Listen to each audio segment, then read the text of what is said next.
Talkback suspenso. Boa tarde, queridos amigos e queridas amigas. Mais uma vez, eu, Albéria Barbosa, estou aqui com vocês para conversarmos sobre retinose pigmentar. Hoje é o tema. Hoje é dúvidas e mistérios da retinose pigmentar.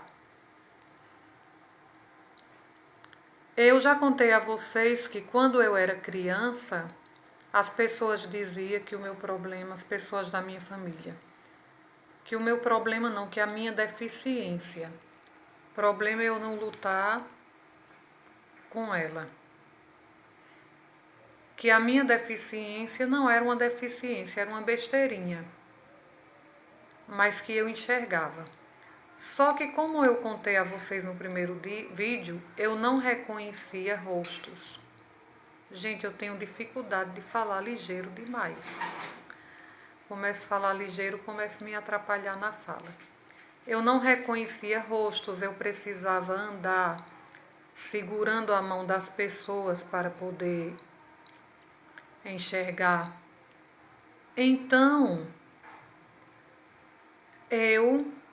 se caísse algum objeto no chão, como esse livro que caiu, que eu derrubei agora, eu ficava fazendo isso para procurar. Eu catava o livro, acho que deu para vocês verem eu catando o livro. Então, se era para ler, eu tinha que ficar em frente a uma janela, como eu estou aqui. O que é que tem aqui atrás? Um chapéu de plástico. Não sei quem foi que trouxe esse chapéu de plástico para cá. Deixa ele aqui no chão, depois eu... Aí eu pegava e fazia, ficava quase me deitando para procurar posição para poder ler. Só que digamos que eu fizesse isso que eu estou fazendo agora. Aí o livro fazia sombra para mim. Eu tinha que mudar até achar uma posição que eu pudesse ler. E tinha que ficar na escola, eu sempre ficava do lado da janela. Muitas vezes eu precisava virar as costas da carteira para o lado do birô da professora, que isso é inadmissível. Isso é inadmissível, virar a carteira com as costas para o lado do birô da professora. Mas se eu não fizesse isso, eu não conseguia enxergar. Gente, parece que... Bom, quem está trabalhando não sabe que eu estou gravando um vídeo. Agora eu tenho que ter paciência. Então, quando eu ia ler o livro, por exemplo, eu ficava apontando com o dedo. E apontar com o dedo é falta de educação. Aí a professora ficava com raiva de mim, pegava uma caneta e me dava para apontar. Então, quando eu tentava apontar com a caneta, eu não acertava a palavra que eu queria. Não entendo porquê, mas não acertava.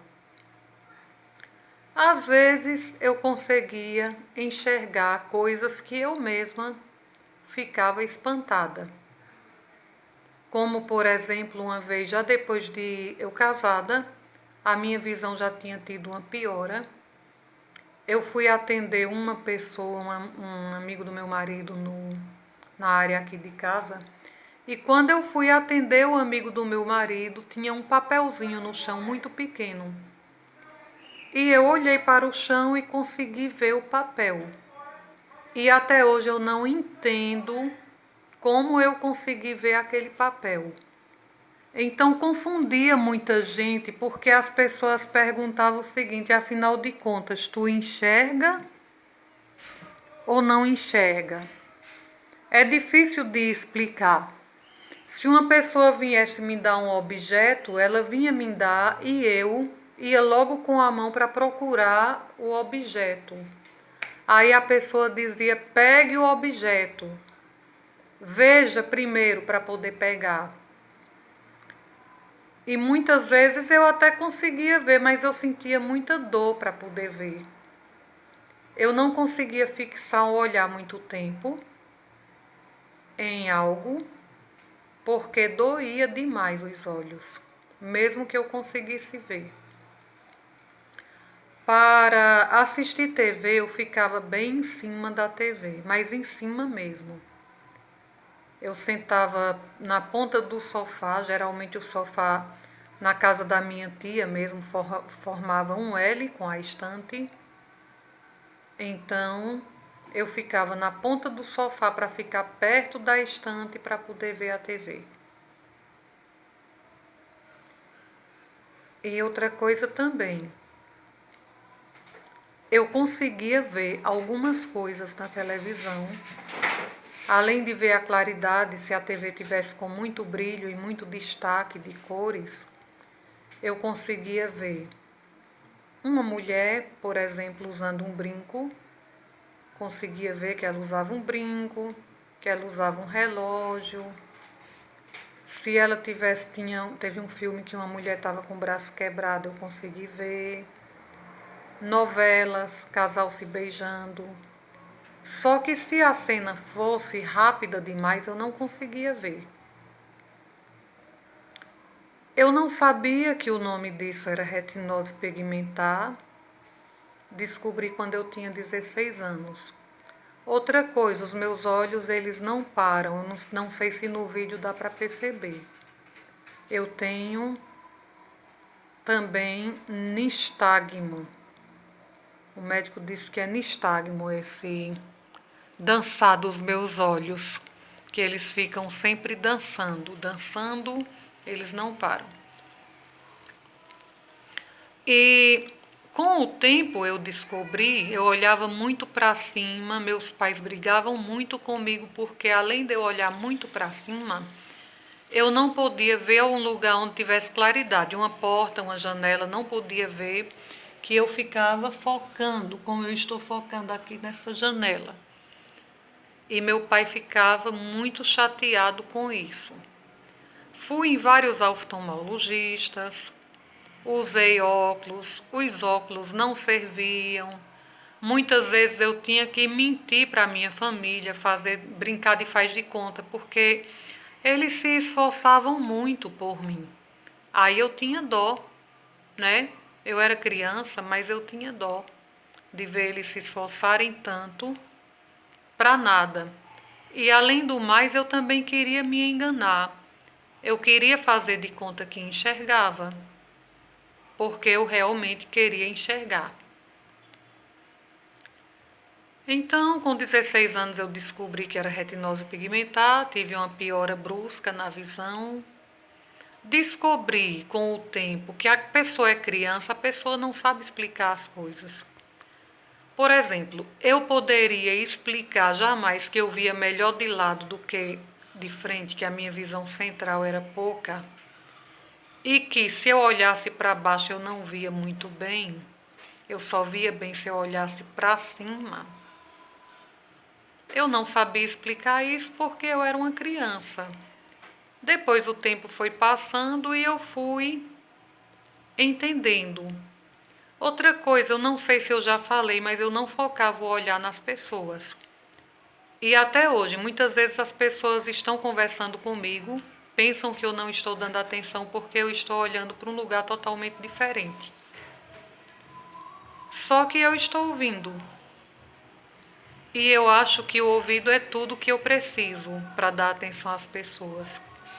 Mas aí as pessoas se sentem... Ai, meu Deus, deixa eu mudar essa mão de novo, não tenho suporte. Aí as pessoas pensam que eu estou fazendo pouco caso, mas não é.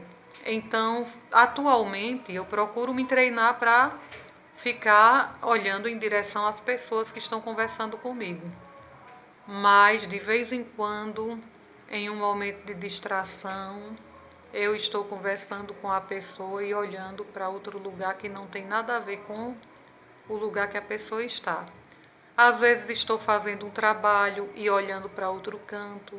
eu não preciso de olhar para o que eu estou fazendo. Mesmo quando eu enxergava bem, eu usava muito tato. Quando eu enxergava bem mal, né? Bem entre aspas, bem mal eu enxergava. Era uma baixa visão mesmo, muito séria.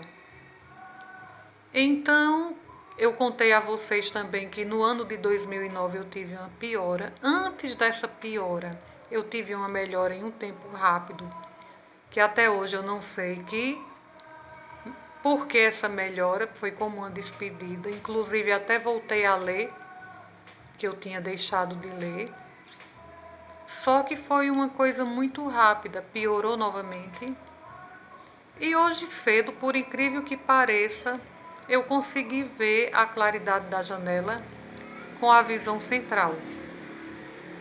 Só que o médico explicou que a retina ela fica por trás do olho e é ela que faz o primeiro contato com o cérebro, que é para mandar a imagem para a pupila, do cérebro para a pupila, para a imagem poder ser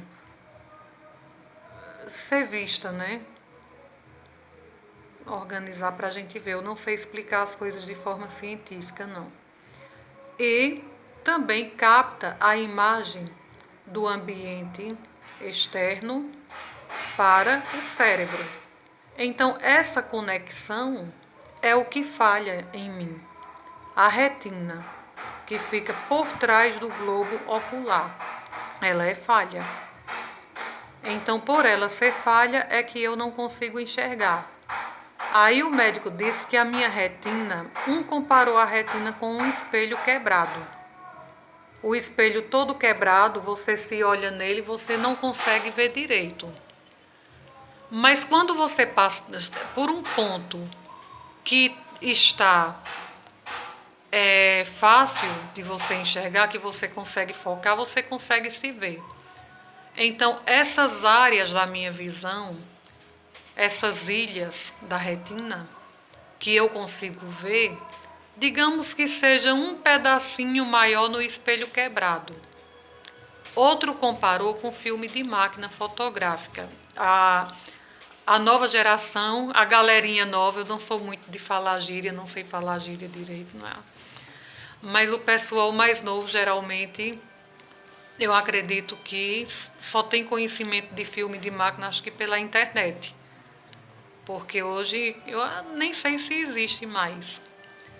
Mas é tipo uma ultrassonografia, sendo que era pequenininho. O pessoal antigo lembra bem disso, né? Lembra das máquinas, era a Kodak, a Love, era tanta máquina. Então o médico compara com aqueles filmezinhos de máquina que você não consegue ver nada porque o filme está todo queimado, como se fossem fotografias que queimaram. E entre uma fotografia queimada e outra daquele filme, pode aparecer uma fotografia boa. Então ele comparou a minha visão assim. Então, é isto, gente. Minha visão me surpreende. Até ontem, eu só estava vendo central. Aliás, está chovendo. Depois que está chovendo, deixa eu ver. Quando chove, diminui mais. Porque a claridade, apesar dela me causar tanta dor nos olhos, que tem hora que eu peço até a Deus para que acabe logo tudo isso, porque nem tá mais me servindo. Aí, de repente, aparece um pontinho bom aí na retina que eu consigo ver. Só que depois esse ponto se gasta também. E quando ele se gasta, aí eu volto a perder aquele pontinho. Certo?